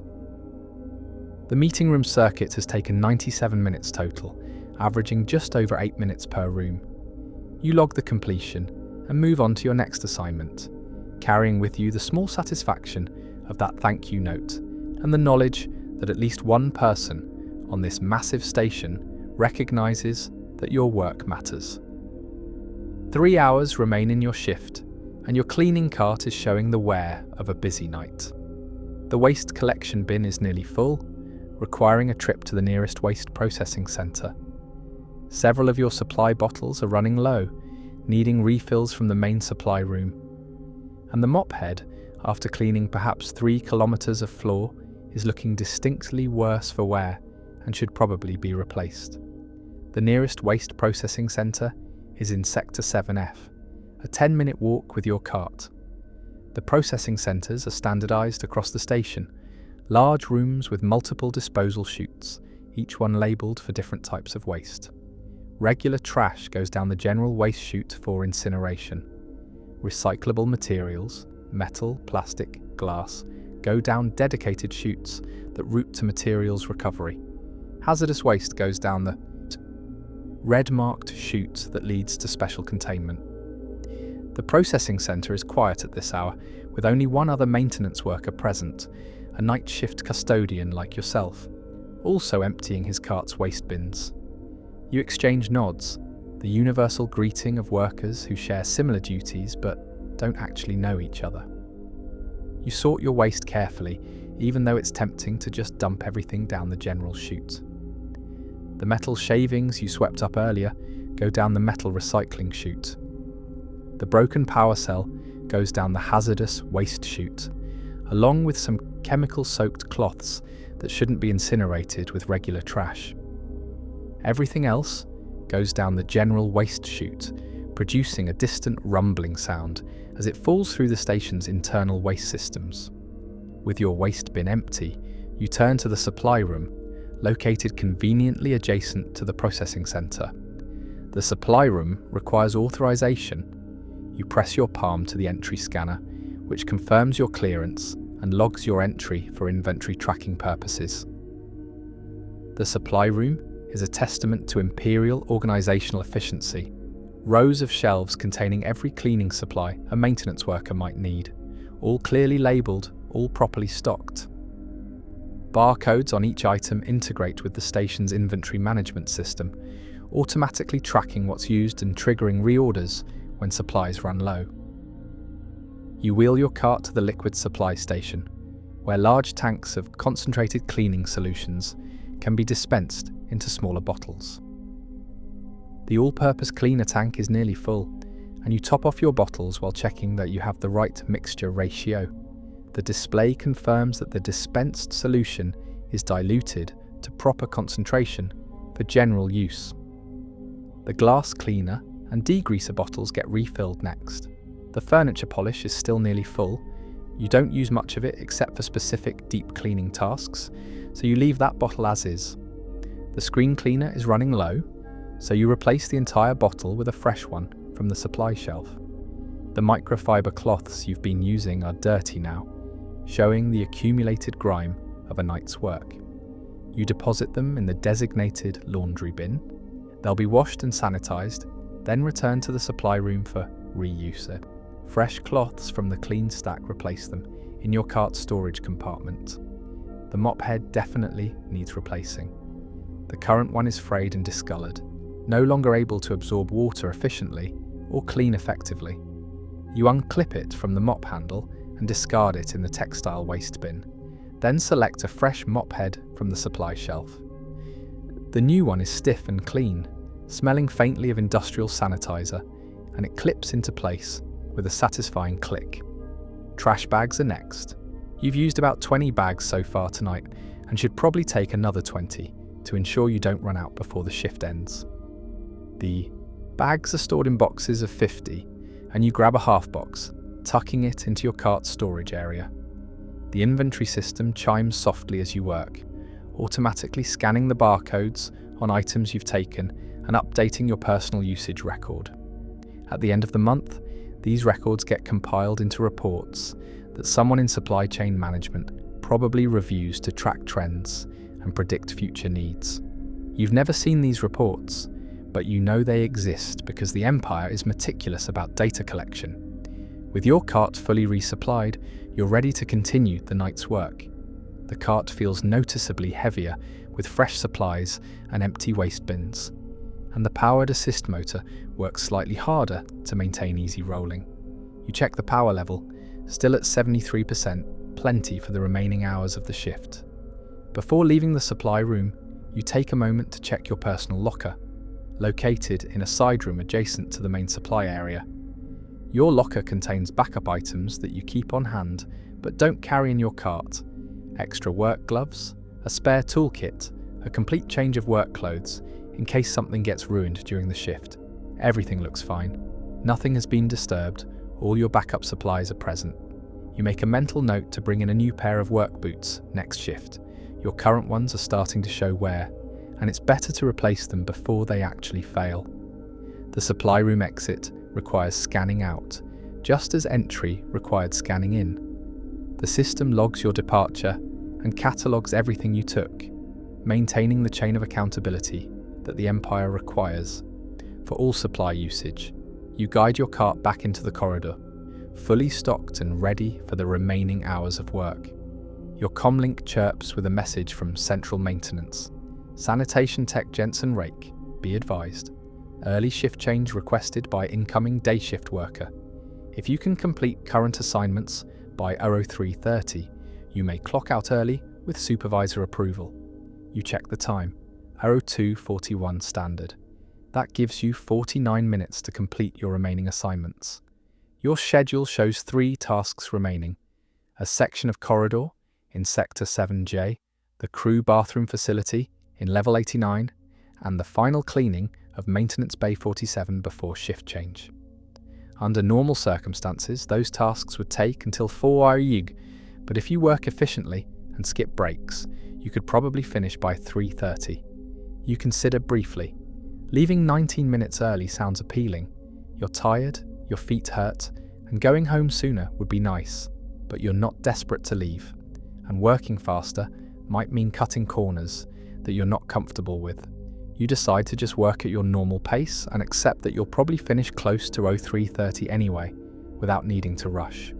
You respond to the message, acknowledged. We'll maintain standard pace and advise completion time. The shift continues, your newly serviced cart rolling smoothly as you head toward the next assignment. The station's life support systems hum steadily. The corridors stretch endlessly in all directions, and somewhere far away, officers are making decisions that affect entire star systems. But here, in these corridors, your responsibility is simpler. Keep things clean, report problems, maintain standards. And that's exactly what you do, shift after shift, without drama or recognition, providing the unglamorous foundation on which the Empire's most powerful station operates. Level 89's crew bathroom facility is one of the less glamorous assignments, but it's also one of the most important. The facility serves approximately 200 crew members from the surrounding work sections, operating continuously across all shifts, and it requires thorough cleaning multiple times per day to maintain sanitary conditions. The entrance is marked with standard symbols indicating gender-neutral facilities. The Empire learned early that gender-separated facilities were impractical on ships where species with different biological configurations all needed accommodation. The solution was universal stalls with full privacy doors, shared hand-washing stations, and aggressive ventilation to prevent odor problems. You press your entry authorization, and the door slides open, immediately flooding your senses with the complicated smells that characterize heavily used bathroom facilities. A mixture of cleaning chemicals trying to mask organic odors with varying degrees of success. The ventilation system hums loudly, working hard to exchange the air, but some smells are persistent. The bathroom is divided into sections. A bank of 20 toilet stalls along one wall, a row of sinks with mirrors and hand dryers along the opposite wall, and a separate area with 3 sonic shower stalls for crew members who need to clean up after particularly messy work assignments. Your approach to bathroom cleaning follows a specific order designed to maximize hygiene and efficiency. First, perform a complete visual inspection, identifying any major issues that need immediate attention. Second, service all the consumables, soap dispensers, toilet paper, hand drying sheets. Third, clean from the cleanest areas to the dirtiest, leaving the toilet stools for last. Fourth, mop the floor after everything else is done, so that any debris knocked loose during cleaning gets captured in the final floor pass. The inspection reveals generally acceptable conditions. The facility was clearly cleaned during day shift, and the night shift traffic has been light enough that things haven't deteriorated significantly. However, several issues need attention. 2 toilet stalls are out of paper, 1 sink has a slow drain that's creating standing water, several of the mirrors have splashes that need cleaning, and the floor shows the inevitable tracked-in dirt from 200 people walking through over the past several hours. You start with the consumables. Your cart carries the standard supplies, rolls of toilet paper in the specific textured industrial variety that the Empire uses, concentrated soap solution for refilling dispensers, and the recycled paper sheets used in hand dryers. You work your way down the row of toilet stalls, checking each one's paper supply and filling the dispensers as needed. The soap dispensers at each sink require opening with a magnetic key and pouring in concentrated soap from your supply bottle. The system is designed to prevent tampering, or possibly hoarding, since soap is a valuable commodity in closed environments. Each dispenser holds enough soap for approximately 200 hand-washing events, and your bottle holds enough to refill about 10 dispensers. The hand dryer paper supplies are stored in locked cabinets below each mirror station. You restock them while checking that the dryers themselves are functioning properly. One dryer is making an unusual grinding sound, not broken but clearly developing a problem. You make a note on your datapad. Hand dryer, station 7, unusual noise during operation, recommend maintenance inspection. With consumables serviced, you move to the mirrors and sinks. The mirrors are easy. Glass cleaner and lint-free cloths remove the water splashes and occasional mystery substances that end up on mirror surfaces in high-traffic bathrooms. You work systematically from left to right, ensuring each mirror is spotless. The sinks require more attention. The one with the slow drain needs investigation. You check the strainer and find it clogged with accumulated debris. Some of it is identifiable, hair mostly, and some isn't, mysterious substances that you don't examine too closely. You clear the strainer, run water to verify the drain is now flowing properly, and make a mental note to check this sink on your next shift to make sure the problem doesn't recur. The sink surfaces get wiped down with disinfectant cleaner, paying special attention to the faucet handles where bacteria concentrate. The chrome fixtures get polished until they shine, not because polish is strictly necessary for hygiene, but because shiny fixtures create the impression of cleanliness, which encourages users to maintain that cleanliness. The sonic shower stalls come next. These stalls use sound waves rather than water for cleaning, more efficient in closed environments where water conservation matters, but they still require regular maintenance. You wipe down the interior surfaces, clean the control panels, and verify that each stall's sonic emitters are functioning by running a quick test cycle. All 3 stalls operate correctly, producing the characteristic high-pitched hum that indicates proper sonic cleaning is occurring. Now comes the least pleasant part, the toilet stalls. You've developed a mental routine for this task, one that makes it manageable through emotional detachment and focus on technique rather than content. Each stall needs to be cleaned from top to bottom, wipe down the door, clean the toilet fixture with specialized disinfectant, clean the walls and partition surfaces, check for any maintenance issues. The work is repetitive and occasionally disgusting. Most stalls are relatively clean. The majority of users are considerate enough to maintain basic hygiene, but some stalls show evidence of either careless use or possible medical issues that you really don't want to think about too deeply. You clean each one professionally, maintaining standards regardless of the condition you found it in. 3 stalls have graffiti scratched into the partitions, nothing offensive, mostly just bored crew members marking their presence with initials or crude drawings. You can't remove scratched graffiti, but you make notes of it for the facilities maintenance team, who can buff it out and apply protective coating. One stall's toilet is slightly loose on its mounting, rocking slightly when you press on it. This is a safety issue. A loose toilet could injure someone, so you mark it as high priority on your report. Toilet stall 13, fixture loose on mounting, immediate attention required. The engineering team will probably fix this during day shift when more personnel are available. The floor is the final task, and it's the most physically demanding part of bathroom cleaning. The floor in here isn't just walked on, it's exposed to water, dropped items, and all manner of substances that people track in on their shoes. It requires thorough mopping with disinfectant solution and careful attention to corners and edges where dirt accumulates. You start in the far corner, working your way toward the exit in overlapping passes. The mop head turns grey quickly, requiring frequent rinsing in the dirty water bucket. You change the water twice during the floor cleaning, emptying the dirty water down the drain and refilling with fresh cleaning solution. The process takes 20 minutes of sustained mopping, but the result is worth it. The floor goes from tired and dirty to clean and gleaming. A final walkthrough confirms that everything is complete. Consumables stocked, mirrors clean, sinks functioning, showers operational, toilets clean and secure, except the one loose one that's been reported. Floor clean and still slightly damp. You place wet floor warning signs at both entrances. They'll stay up for 10 minutes until the floor dries completely. The bathroom cleaning has taken 47 minutes, slightly longer than the average, but justified by the thorough attention to detail.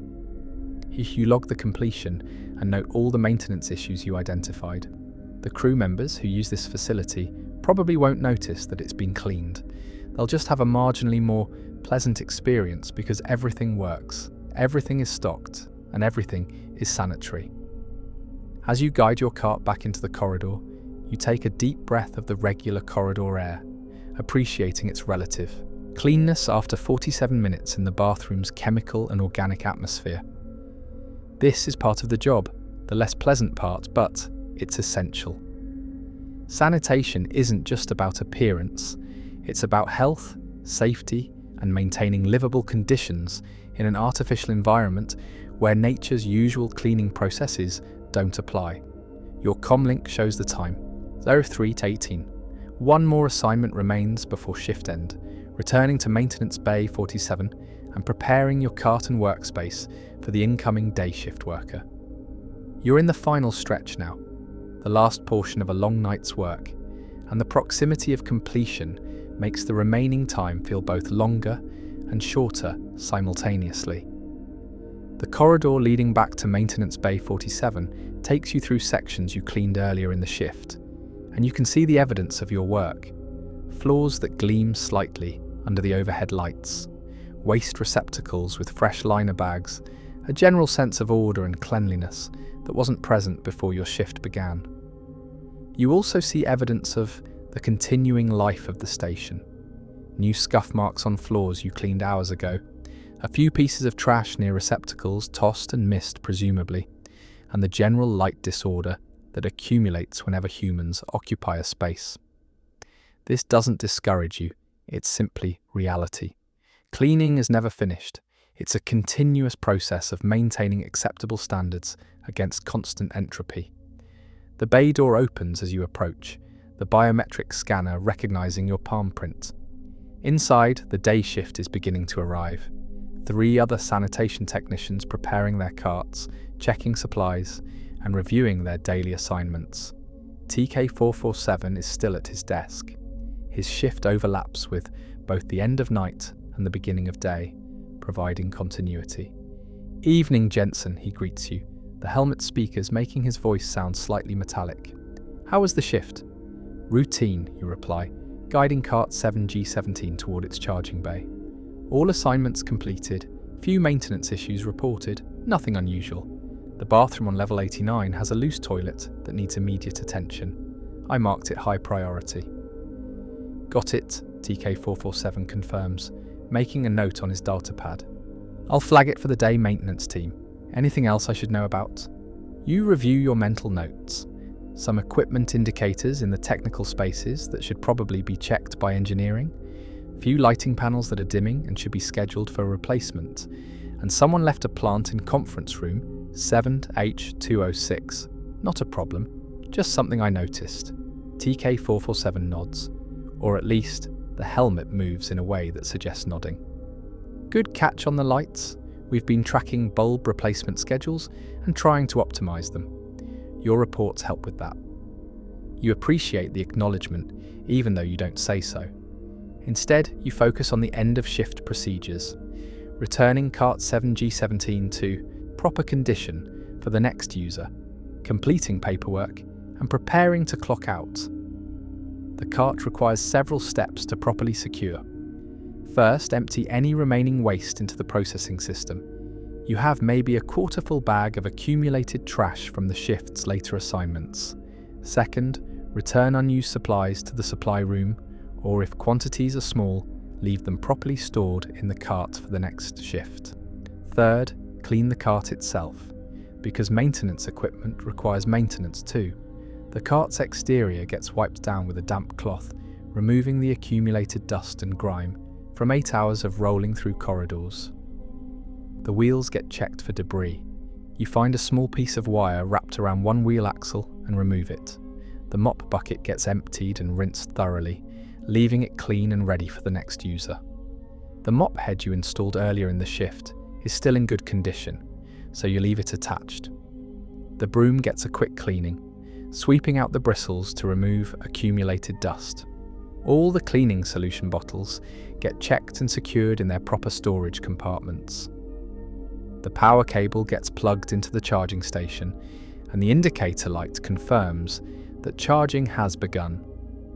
With the cart properly secured, you turn to the paperwork. Your datapad contains the shift's complete record. Every task completed, every maintenance issue reported, every timestamp and location and note. This data needs to be uploaded to the central maintenance system, where it becomes part of the station's operational records. You dock your datapad to the upload station at TK447's desk and initiate the transfer.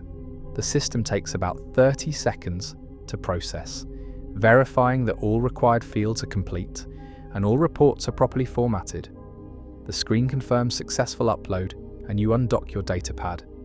TK4547 reviews the uploaded data on his screen, scrolling through your night's work. 14 major tasks completed, 7 maintenance issues reported, total coverage of approximately 4.2 kilometers of corridor. That's good, consistent with your usual performance. No complaints or issues during shift? None, you confirm. Quiet night, everything routine? Best kind of night in this business, TK447 agrees. Head to the time clock and call it a shift. See you tomorrow. The time clock awaits, and you press your palm to the scanner for the final time this shift. The display confirms Yo 347 standard time, Jensen Rake, shift end. Acknowledged, duration 8 hours, 0 minutes. The precision is interesting. Despite taking a break and stopping for resupply, you've managed to time your shift to end exactly at the scheduled time, 8 hours after you clocked in. Your locker requires one final visit. You retrieve your personal effects, the notebook you use for unofficial notes, your datapad, the jacket you wore into work but don't need for the walk home. You check that your locker is otherwise empty and secure, close the door, and give it a slight tug to verify it's actually latched. The day shift workers are fully engaged in their pre-shift preparations now, the maintenance bay filled with the low murmur of conversation and the sounds of carts being loaded and checked. You recognize some faces but don't really know any of these workers. Day shift and night shift operate in parallel universes that rarely intersect. Jensen, a voice calls, and you turn to see one of the day shift technicians, Sandra, you think her name is. Thanks for the report on conference room 7K12. I'm assigned there today, and knowing it was deep cleaned last night means I can probably skip it and focus on other areas. No problem, you reply, pleased that your work directly helped someone else's planning. It should be in good shape. The exchange is brief but satisfying, a small reminder that your work exists in a larger context, affecting other people, even when you don't directly interact with them. Sandra will have an easier day because you did thorough work last night, and that matters even if it's never formally acknowledged. You head for the exit, leaving behind the maintenance bay and your work responsibilities. The door slides open onto the corridor, and you step through into a station that's beginning to wake up for day shift. The lighting has brightened slightly. The Death Star's environmental systems simulate a day-night cycle, even though you're in deep space with no actual sun to mark time. More people are visible in the corridors now, moving with the purposeful energy of workers starting their day. You pass crew members heading to breakfast, officers striding toward morning briefings, technicians carrying equipment toward maintenance tasks. The station's metabolism is increasing, preparing for the day's activities. Your path to the living quarters takes you through sections you cleaned during your shift. You notice with some satisfaction that the floors still show the gleam of recent mopping. The waste receptacles still have fresh liner bags and everything maintains the standard you established. In a few hours, new dirt will accumulate, new trash will fill the bins and the cycle will continue. But for now, these corridors show evidence of your care. The turbo lift to the residential levels is crowded with day shift workers, and you squeeze in with your back against the wall. No one speaks. Morning commutes are silent affairs when people are still waking up.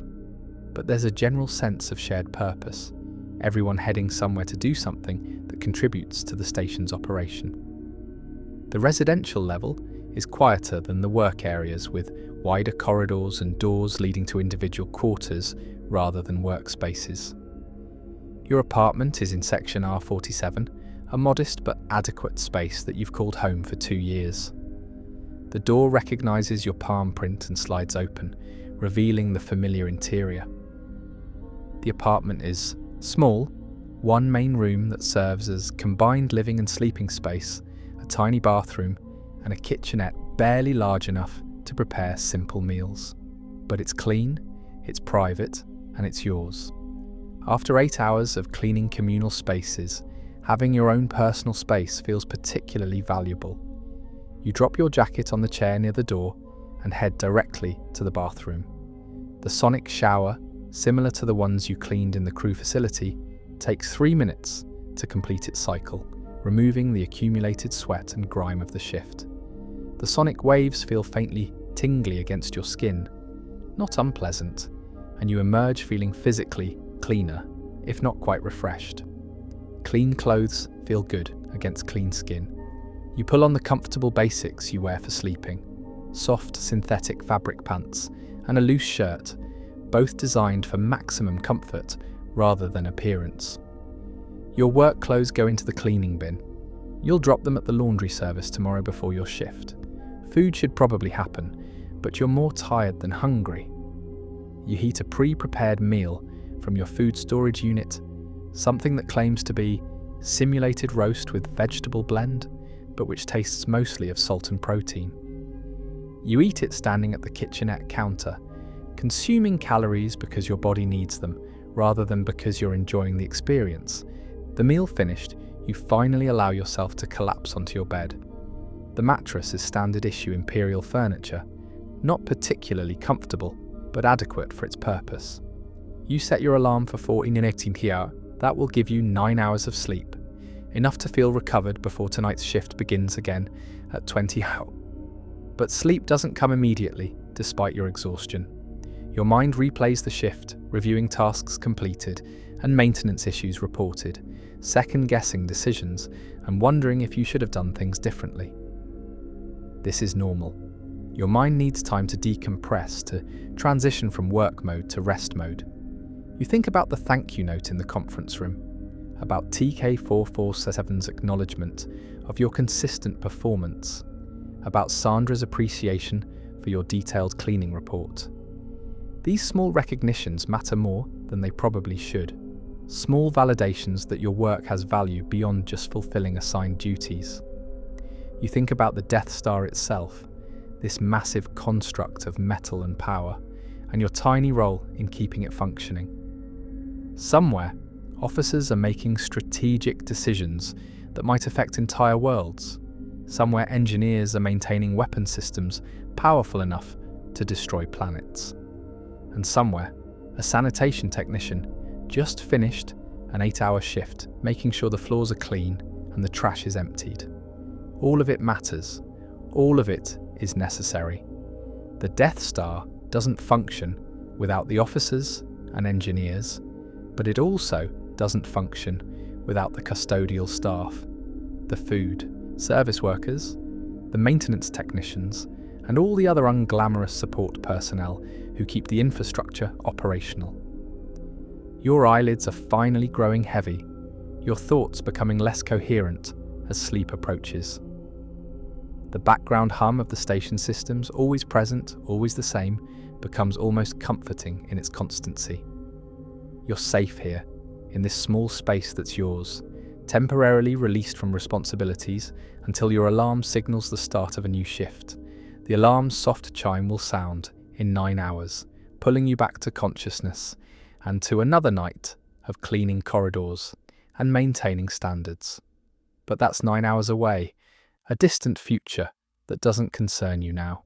Now is for rest, for letting your body recover from the physical demands of walking kilometers, pushing the cleaning cart, mopping floors, and performing all the repetitive tasks that define your work.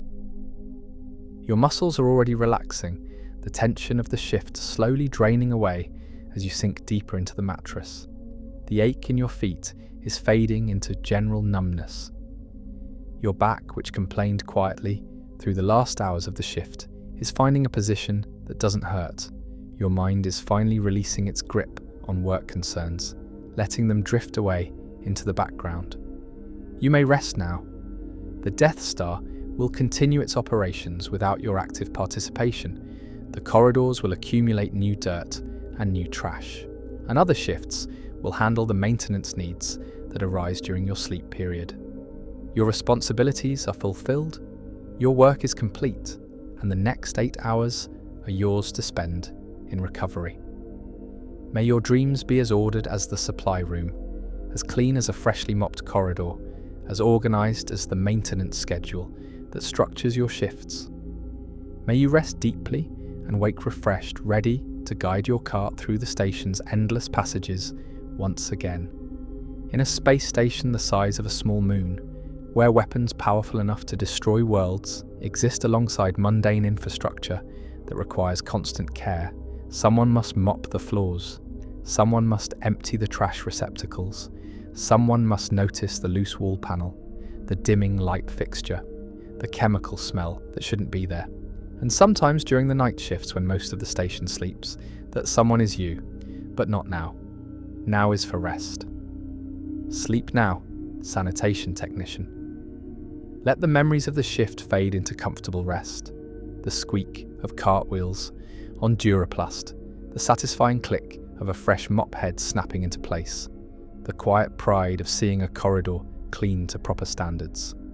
All of it settles into the peaceful background of accomplished labour, the kind that lets you rest with the knowledge that you've contributed something useful. In an installation dedicated to military power and imperial authority, where officers stride through corridors they assume will always be clean, where systems function that depend on infrastructure that's constantly maintained, someone still needs to do the unglamorous work. Someone needs to notice the details, report the problems, maintain the standards that prevent small issues from becoming major failures. And sometimes during the quiet hours when the station's pulse slows and the corridors echo with emptiness, that someone is you. But your shift is complete. Your cart is charged and ready for tomorrow. Your reports are filed, your work is done. Let the weight of completed tasks settle over you like a comfortable blanket. Let the memory of Cart 7 G17's familiar handling guide your hands in dreams, where corridors stretch endlessly and every floor gleams with proper maintenance. Let the radio chatter from central maintenance become the white noise that carries you deeper into rest. The overhead lights of the Death Star keep their eternal vigil, illuminating corridors that span kilometers and rooms that number in the tens of thousands. The life support systems hum their constant song, providing air and temperature, and all the invisible infrastructure that makes a space station livable. And the cleaning carts stand ready in their charging bays, waiting for the next shift to begin. But your shift is done. Your work is complete. Your service has been rendered. And now, with the station continuing its operations around you, you have earned the right to rest. Good night, Jensen. Good night, sanitation technician. Good night, faithful maintainer of the Death Star's standards. May your sleep be as peaceful as a properly serviced cart, as comfortable as proper work boots, as restorative as a full power charge at the start of a shift.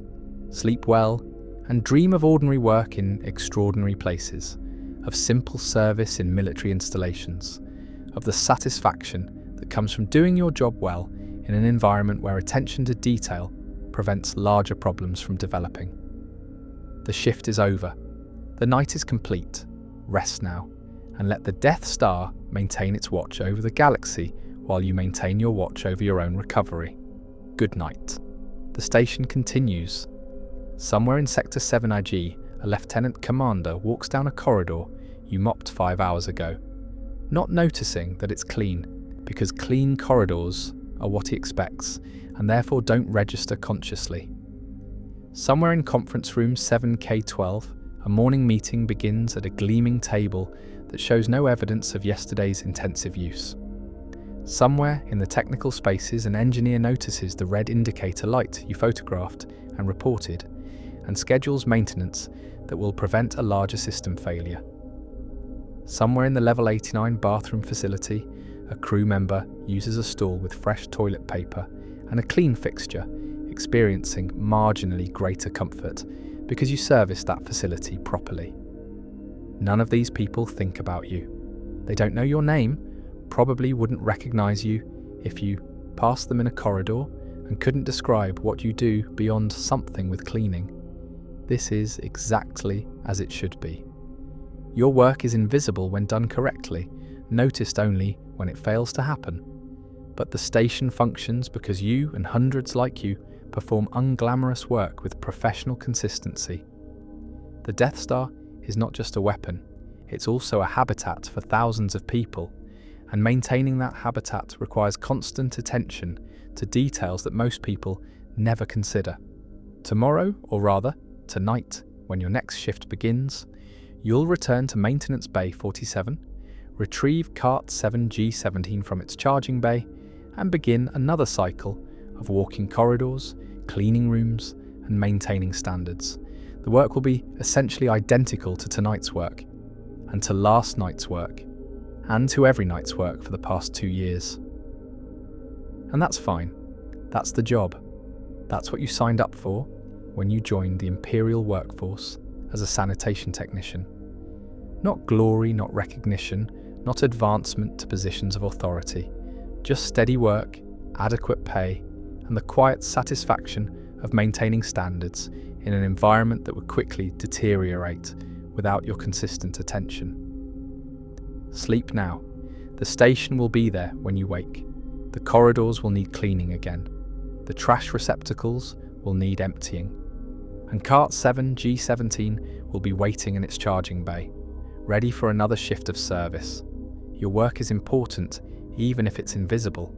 Your contribution matters, even if it's unacknowledged. And tonight, you've earned your rest. Good night.